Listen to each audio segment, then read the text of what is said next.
Welcome back, Seahawks. I'm your host, Jack Kessler, and this is The Current. We've got a great episode for you today. We'll be meeting with a representative from the UNCW chapter of Ratio Christi to ask about their beliefs and history on campus. Later, we'll be doing a bit of investigative journalism ourselves as we ask our fellow students how they dealt with the year of COVID and some of their favorite stories. But for now, let's slide on over to Ben with this week's segment of Recurrent.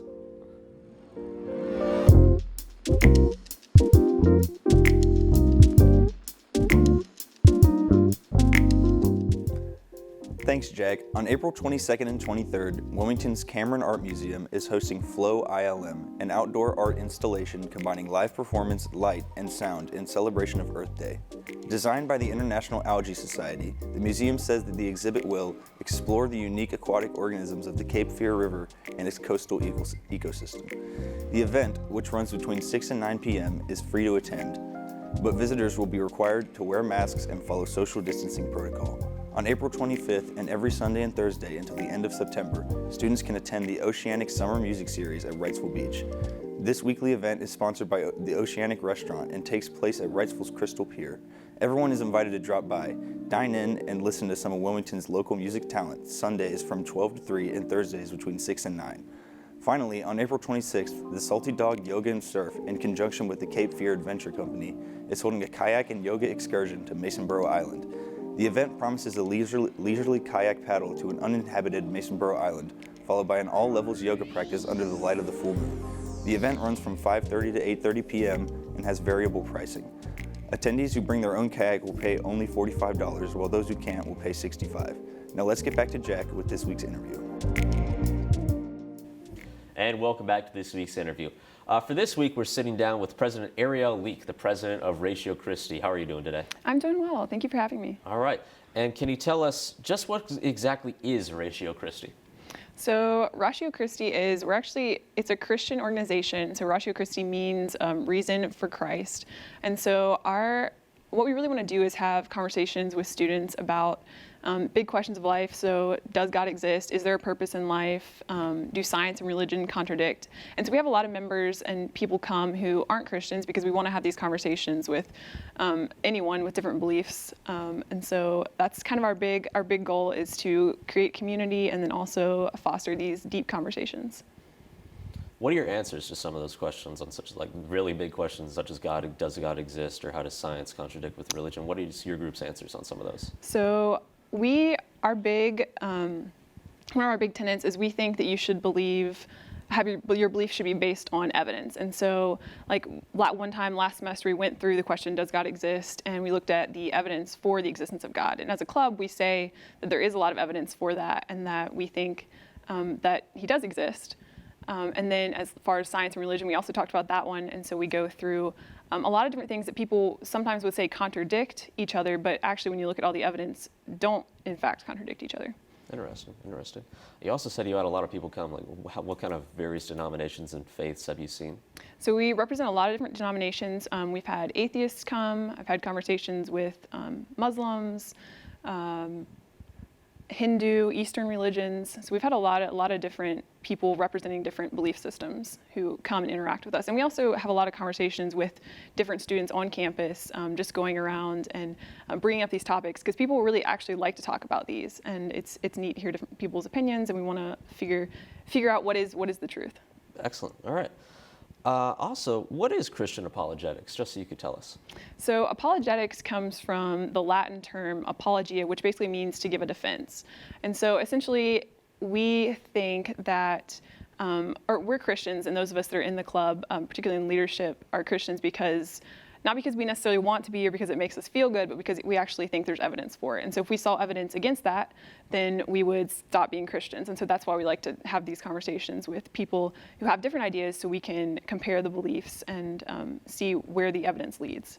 Commendable, commendable.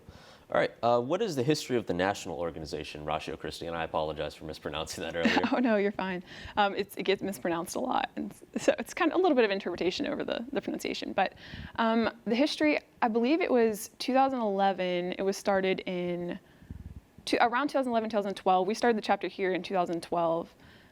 It was in Charlotte area. There's a theological seminary called Southern or SES, and it came out of that, and their goal was really to foster these kind of conversations and spaces to have these conversations on campuses. Mm-hmm. And that was the national organization? Mm-hmm. All right, and then how have things been going here on campus? We've been fostering a pretty good chapter since 2012.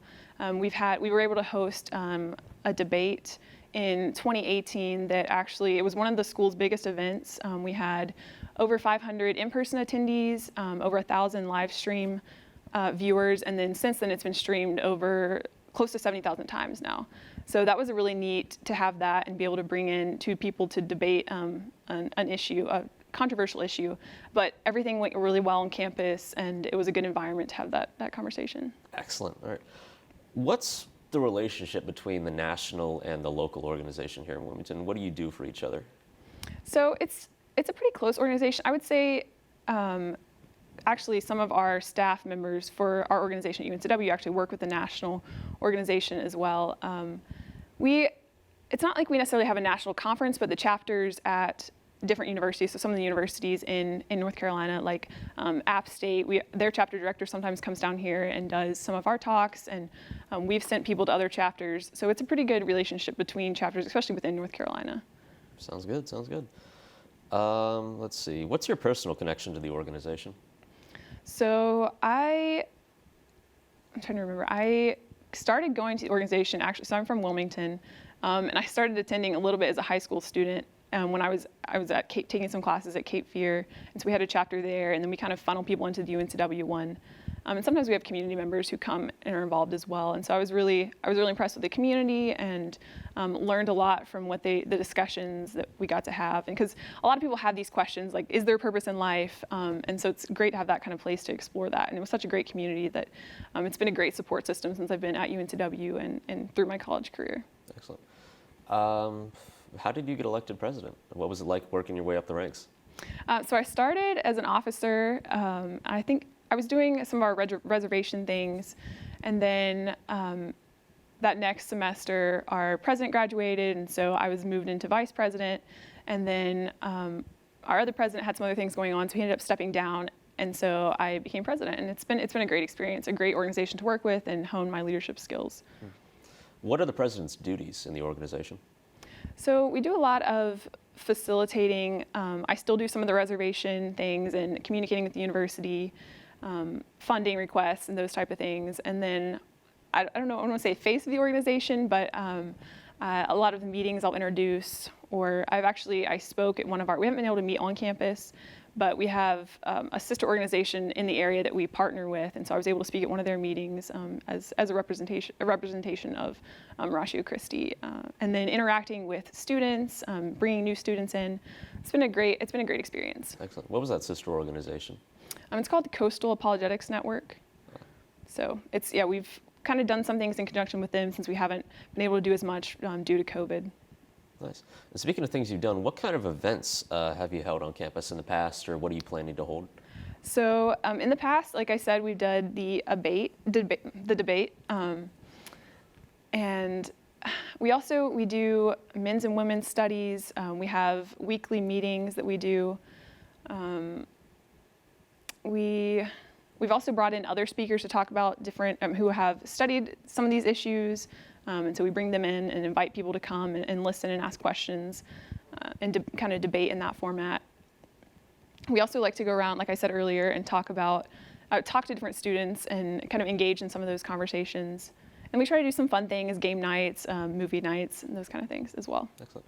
You mentioned a debate a couple of times now. Are you referring to one debate in particular, or are you holding a lot of sequential debates? So we've done some other panel type, but this was our big debate. It was on the topic of abortion, actually, and so we brought in 2 people from different sides and had them, and they debated that issue.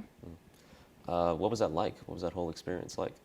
It was, well, like I was saying, it was one of our most successful events that we've held, and it was really great. There wasn't hostility. People from both sides came to the debate and were able to engage with that topic, and I think it went over really well. The university, some people in charge said that it was one of the best events they'd seen and how smoothly it ran and the amount of people that we had.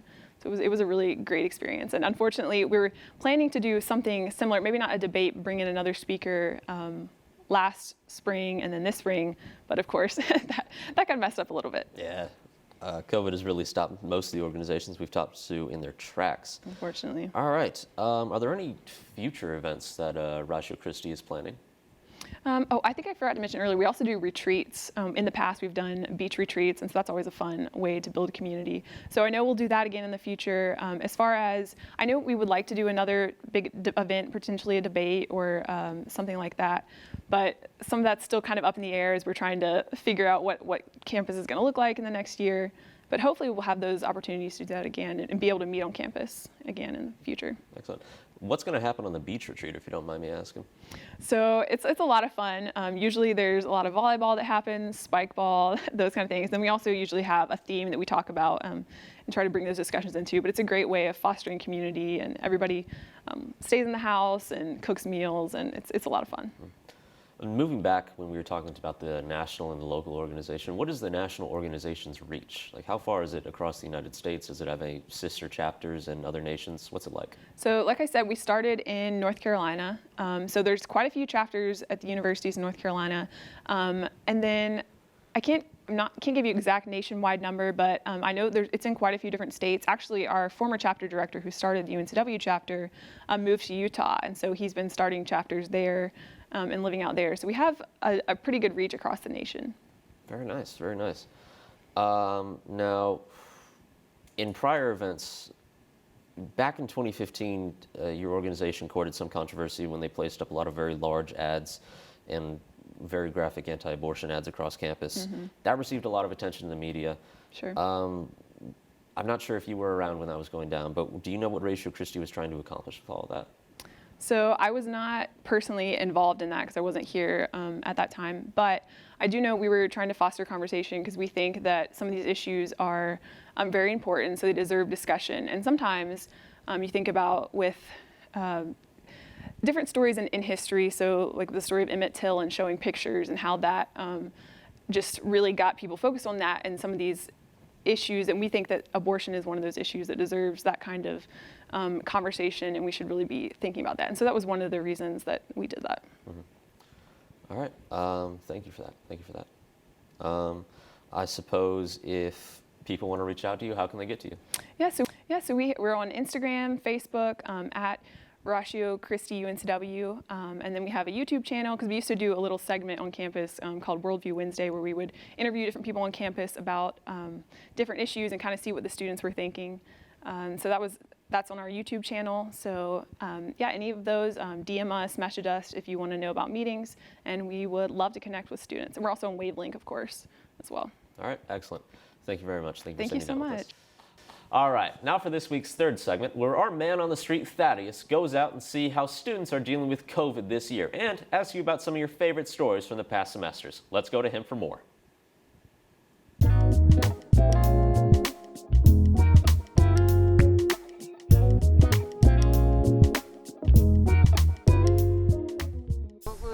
What is the most memorable story that you have during the pandemic?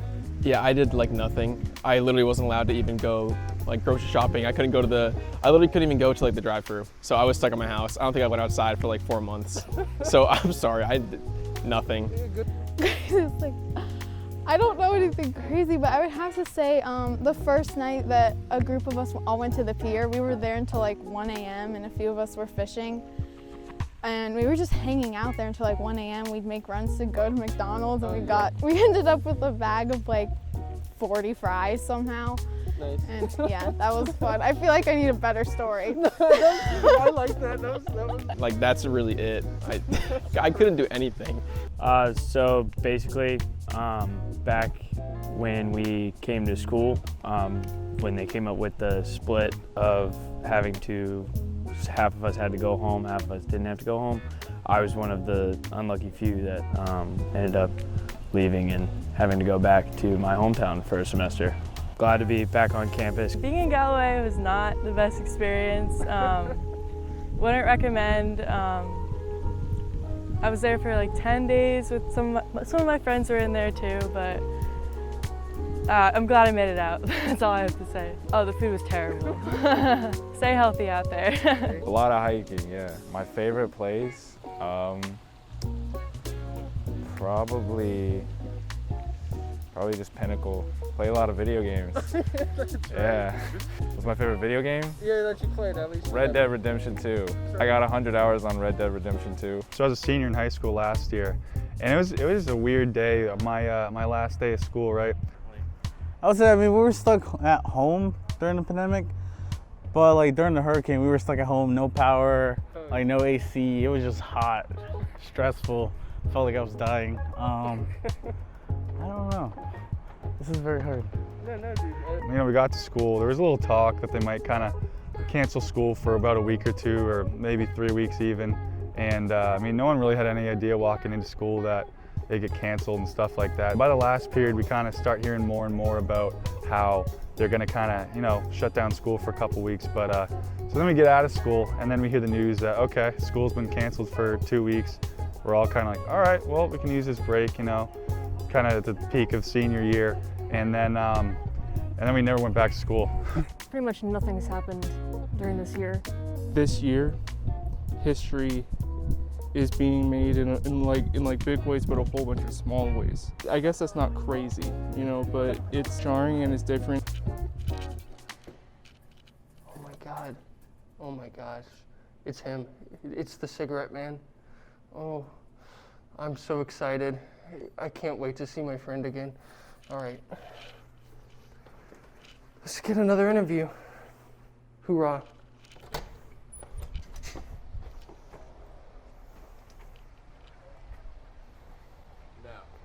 No. I just want to know your favorite story from the pandemic.